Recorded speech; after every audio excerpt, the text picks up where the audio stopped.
All right, I want to show you how to change these lists. So let's say you don't like these project parts, or maybe you want to add something to them. So in the last video, I did show you briefly adding a part, and that was in this decimal tab, right, that I had. This is where all my information stored.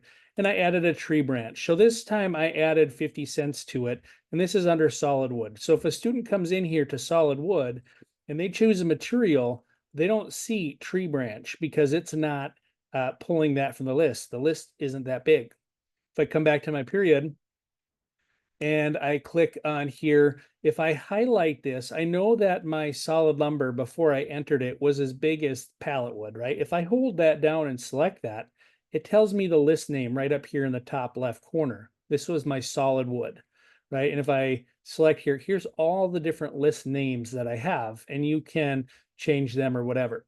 Now, I want to add this, so I need to make this list bigger. So in the formulas page, so normally you're on the home page or the home tab in the ribbon, I'm going to go to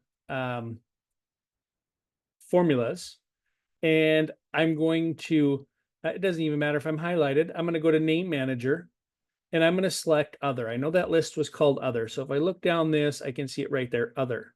And I'm going to just simply hit edit. Now, I don't know what it's selecting, but if I come down here and refers to and just click down here, you can see it highlights that, right? It gives a border around there. Now, other was here. I was wrong. I wanted to be in solid. So I'm going to come back up here to other, and I actually need to hit cancel because I picked the wrong name. And I want to go to solid. So let's look there. Looks like they're alphabetical. Solid. There it is. And I'm going to edit that. Now, when I click down here, you can see that we're not getting tree branch. That's why it's not pulling over. So right here, I can pull down and just add another one. So instead of being 17, I can go maybe drag this whole list down and have a new defined list. Okay, that's one way. It's just now doing double of that. For me, it's just easier to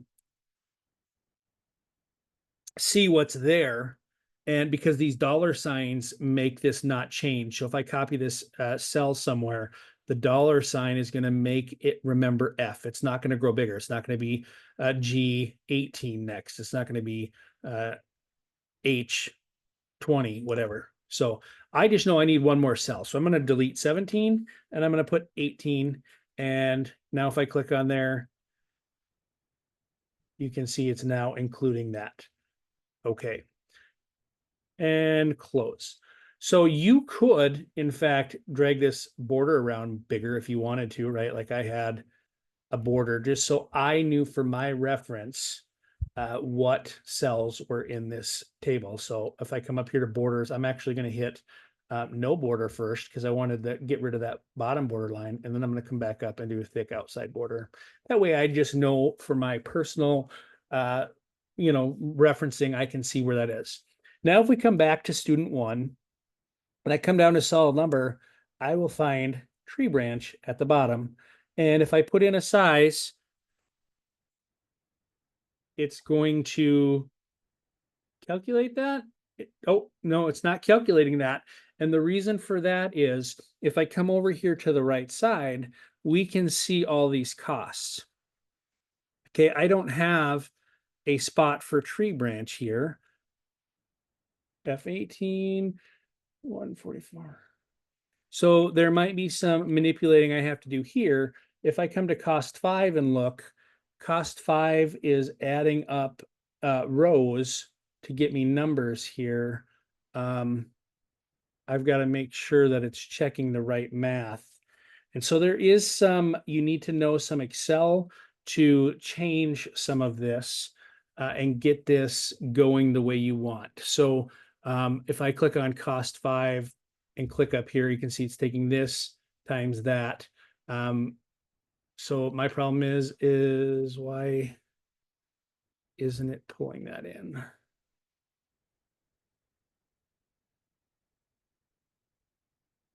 If I come back to period here, that is G718,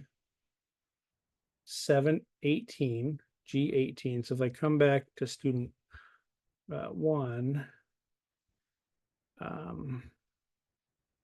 I want to exit this because I don't want to change what it is.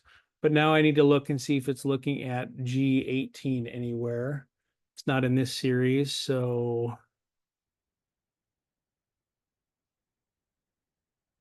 15. Next cell over is 16, 17, 18. It should be pulling it over, so I'm not sure why it's not. The reason I have to have separate columns is it can only do 7, I think it is, if statements. If it equals this, then do that. To have more than that, I couldn't do it. So I have to have, because the drop-down menu is so long and can only do like 7, I have to have, this gives me whatever, 35 roughly, 35 roughly spots that I can add different things and have it pull in the cost. So I'm not sure why it's not quite working. I can tell you that sometimes with this, it doesn't want to calculate new things after you've changed it.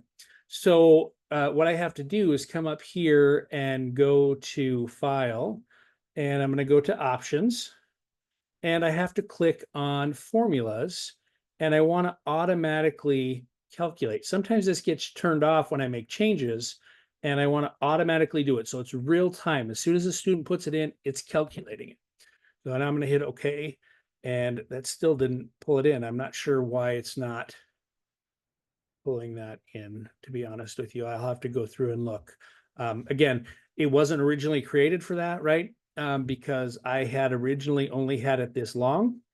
I didn't have tree branch on there, so it was meant to just do a list this long. And so by adding it, I may have tweaked it. But I wanted to show you how you can redefine these pieces here to create your lists.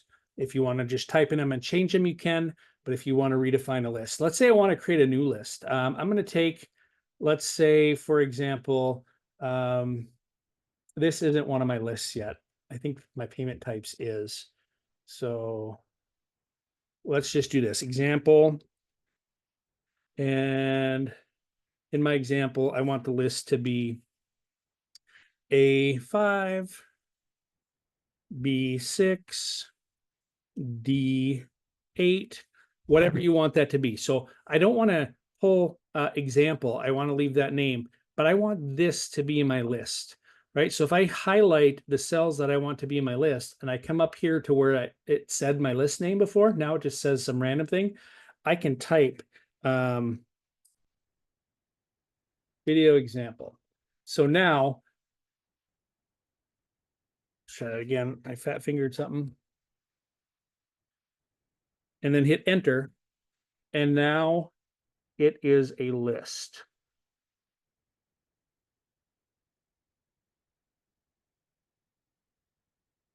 All right, so I've created this. Let's say I want to make this a new list, right? This example. I know this example is not a list.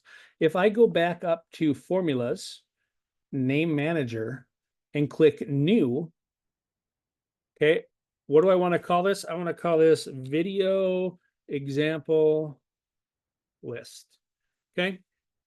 And I can put comments in there. I don't need to, but right here, I need to change this. So I'm going to come up here to, it says the period, the exclamation, $sign. What I want to do is I want to just highlight these, right? I want this whole row to be my list. So I'm just going to highlight it, and it looks like it kept that. I'm going to actually just get rid of,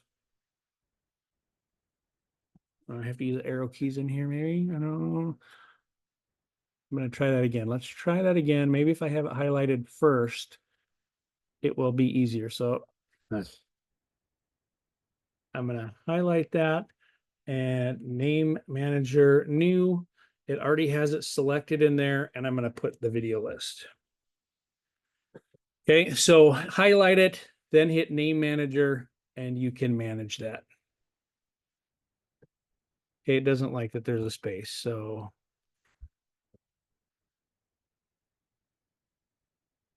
I'll have to make it 1. There we go. Now it's its own drop-down menu.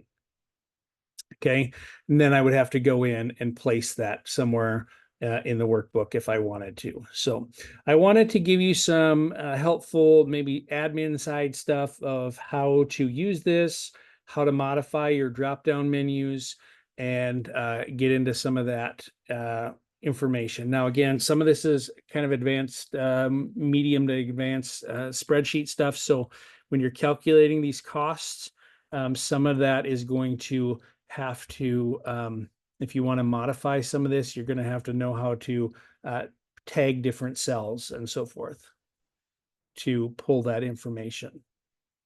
Like where is the cost coming from and things like that. So hopefully you find this helpful. If you have any questions, you can reach out and I can try to get them answered for you.